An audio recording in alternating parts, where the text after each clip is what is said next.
藥物嘅作用在於控制血壓同埋血脂嘅水平，以減低對心臟、腦部同埋腎臟等器官嘅損害。而當病人用咗藥一段時間之後，加上積極咁樣改善生活習慣，例如做運動同埋注意飲食，血壓同埋血脂嘅水平就會能夠維持喺理想嘅水平，以達到保護同埋預防器官損害嘅效果。但係如果喺呢個時候減藥甚至乎停藥，咁血壓同埋血脂嘅水平就會好快咁樣反彈，身體亦都會失去咗藥物嘅保護。所以一般我哋都唔建議停藥或者減藥，除非係血壓或者血脂嘅水平降得過低。其實控制血壓同埋膽固醇嘅藥物非常安全，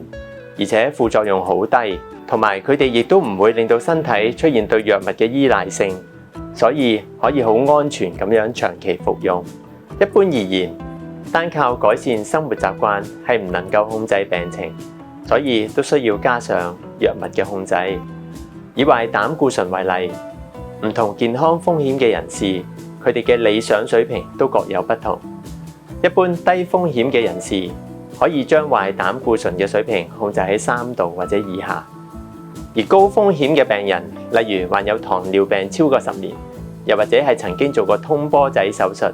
或者係患過心肌梗塞嘅病人，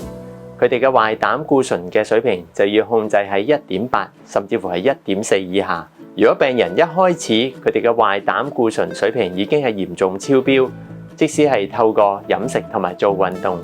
都只能夠輕微咁樣降低壞膽固醇嘅水平，意味住併發心血管疾病嘅風險仍然好高。通常呢類病人都需要持續咁樣透過藥物治療，以減低心腦血管疾病復發嘅風險。